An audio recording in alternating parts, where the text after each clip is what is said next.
Good morning, good morning, good morning. You are rocking in the Players Club early in the morning. Hi, my peoples out there. As you come in the door, please hit the like button on this video. Like, Hit share, and comment. like button, Hit please. it. We Damn. are on the road to 1,000 subscribers. We are at 778 right now. Please click the subscribe button. Subscribe to the club. We bring you content. We bring you live call. We bring you all kind of stuff and crazy, crazy times. So please rock out with us. But we coming in here to talk about a topic with my boy Bro Claude early in the morning. How you woke, Bro Claude? I am woke early with the bird. He tried to get the worm, and I say, "Give me that worm back." We never stopped working, apparently, according to Bro We Claude. went to bed late. We did. Me and the player went to bed late. Then we got up early this morning on our business. So we can do this video for you and make sure that you understand we are dedicated to give you information, change the trajectory of what women's basketball, college basketball, unrivaled, and the WNBA looks like for us. So we're Hmm. gonna give it to you in raw, and you could go first, Keisha. Hey, let me tell you something. We're gonna talk today. We're gonna talk about Unrivaled. Now, y'all know we had a good time calling the Unrivaled games, and it was a great first season. But I will tell you, the second season looks like it's gonna be fire, Bro Claude. They gave us some updates. I'm gonna read this to y'all right quick. Unrivaled season 2 updates. It says Unrivaled has signed 90% of its players, Bro Claude, from the for its 2026 player pool. They are adding 6 new players, but no new teams in season 2.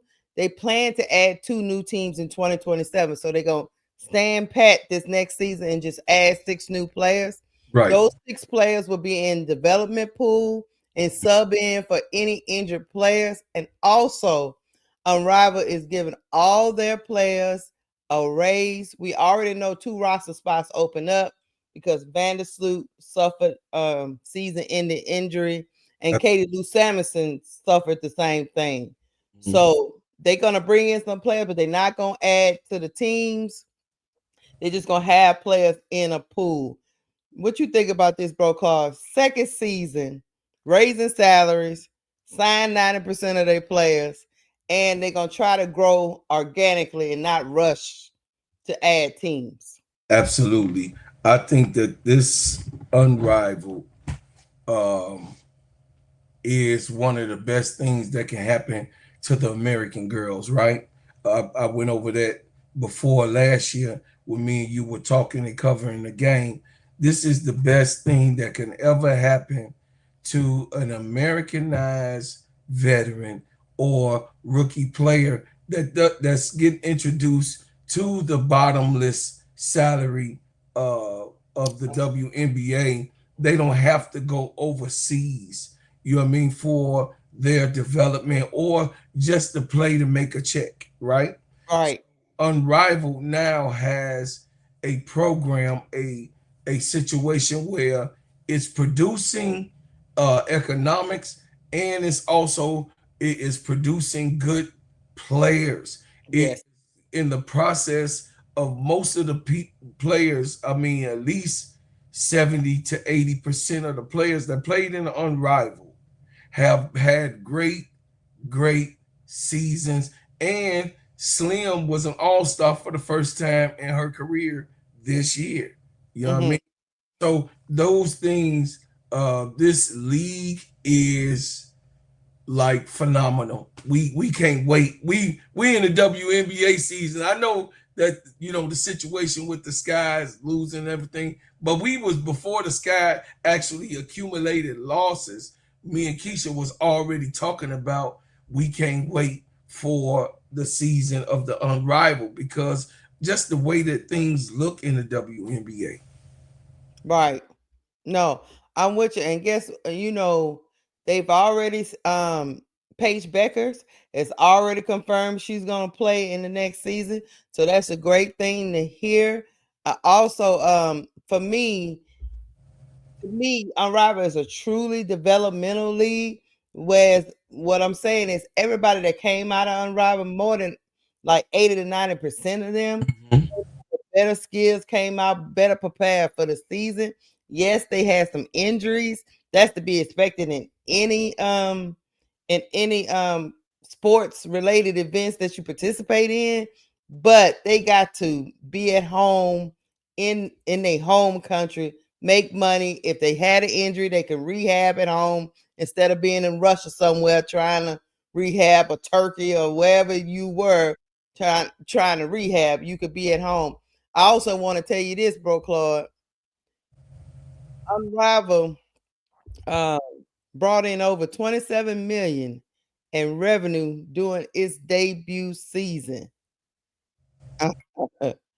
27 million Out there on South Beach.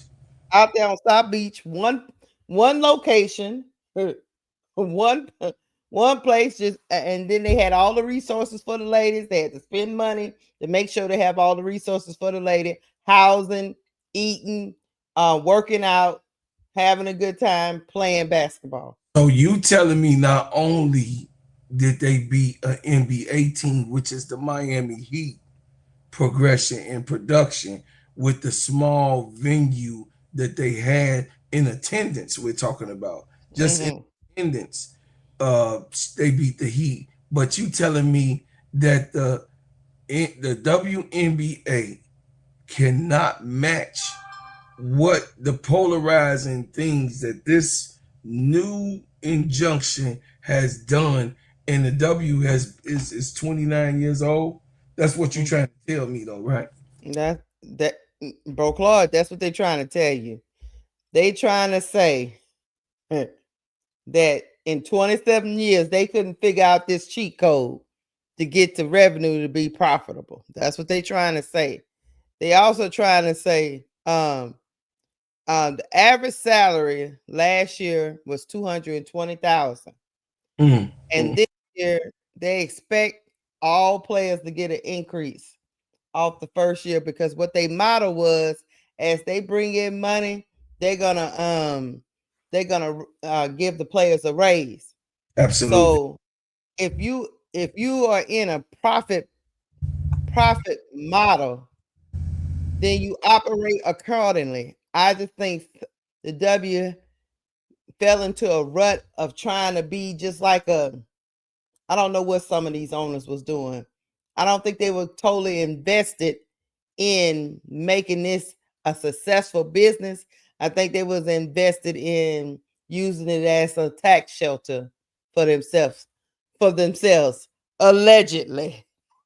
Allegedly, but you know, to say tax write-off was not actually what was done, we can't listen.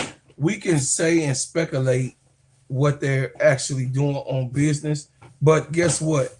My grandmama always say, show me, and I got this. I'll judge it from there. Once you show me what it is and show me how you feel, I can tell you what you feel about me and how Mm-hmm. I take it. You got what I'm saying? Mm-hmm. So this this here is a developmental league, Keisha. We're not just talking about it's a league in itself, but this is a developmental league, meaning that they want people that they could pay special attention to get them up to get the players up to par, and also send them on their way to whatever league they go to. She said Mm-hmm. whatever league they go to, they'll be able to respond from the training, and the league itself will be able to reflect progress in that player's life. What is going on in the W? Bro Claude, not only that, they're reaching to the future generation to make sure they stay in lockstep with the babies that are coming in, because the babies are out here. Hold on, look, let me Let me just play a little bit of this, y'all. The babies are out here. I'm mic'd up. Do you have anything to say to That's me? Tanai Latson and AZ. Hey, Mike. This is what it's all about. Hey, she got that cannon. Boom, boom, boom. Liv, just relax a little bit. Just a little. Let's go. Let's go. Hey! 3. Hey!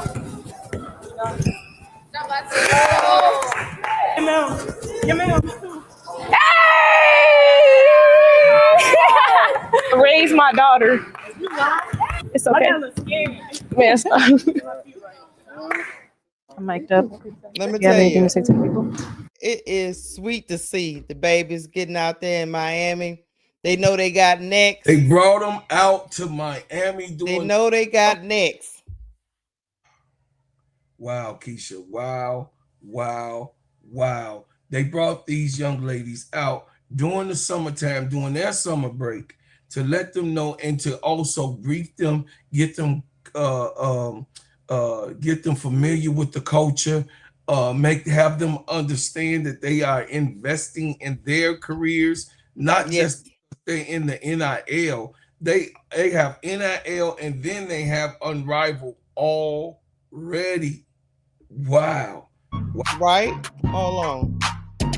They already out there investing in these ladies, man. They having them a ball. Flew them out there to Miami, hang with them, check them out physically, let them get out there and train, have some fun with each other, let them know that they got next, and go from that. Bro, Claude, the W, the W got they got they work cut out for them, bro, Claude. I don't know.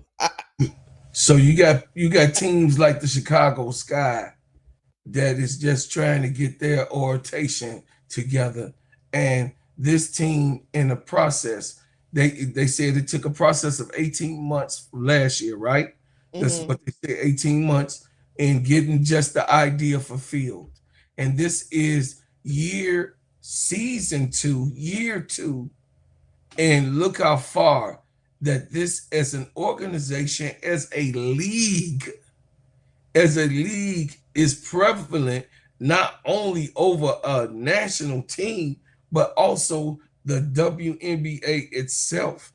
It's like, I mean, they don't have, and this is what the CBA going to cover.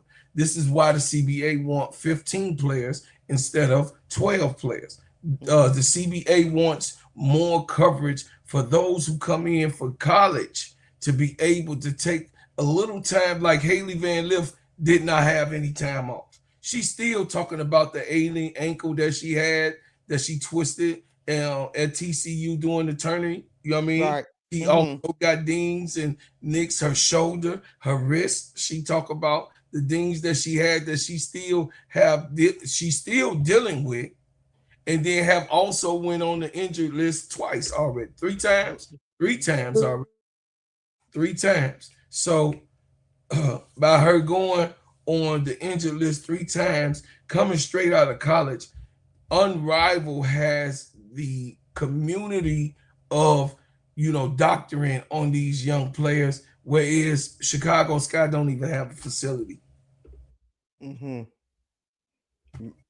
Well, we ain't gonna even get off into look, we're not gonna even get off into that tangent.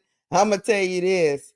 It seems like Unrivaled has taken all the elements of the W and tried to correct some of those wrongs while playing these ladies and also fostering an environment of basketball and celebrating women in sports.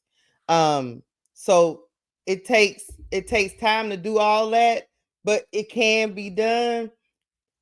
Now, what's easier with Unrivaled is they have a singular person that's over everything, so they know what they want to see. In the W, you have multiple different organizations, and they all doing something different. At some point, the W and the commissioner is going to have to sit down with these owners and establish standards and guidelines. This is what we want every organization to at least have, or you can't be a part, or standard, or you can't be a part of the W, because we out here looking.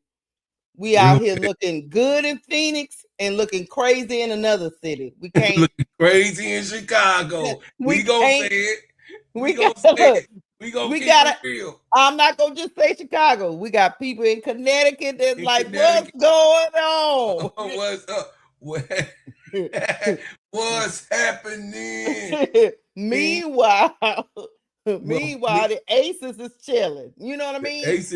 Aces is chilling. They don't.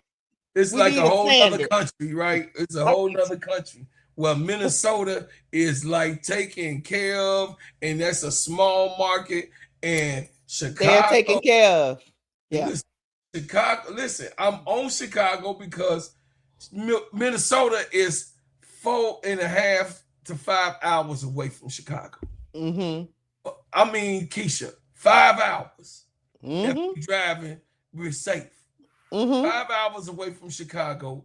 Minnesota is in a prevalent situation where the players is taken care of, the housing is taken care of, the food is taken care of. They go in the weight room. The weight room is in the process. And this is what something that Johnny Pizzell said. He said that the numbers are going up because of the business.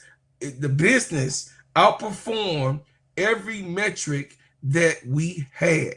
Brazil, it's part of our business model that we built from the ground up, which is that as the business continues to drive more revenue, the revenue is going to get funneled back into the players. That's right. Good. It's beautiful. And look, shout out to Unrivaled. Y'all doing big things. Keep pushing women's sports forward. Keep showing them how to do it. W, I need you to catch up. I need you to catch up with the times, WNBA. Look, I love you, but you got to catch up with the times. Thank y'all for rocking with us. Please like, comment, and share. Let us know how you feel about this topic. We are on the road to subscribe. We're on the road to 1,000 subscribers. Please hit the subscribe button and make sure you hit the like button. Unc gonna be knocking on your door, wondering why you ain't clicked a button. Okay. Okay. All right. We out of here, Unc. Love y'all. Love y'all. Love y'all. We appreciate you so much. All right. Peace and hair grease. All right. We out.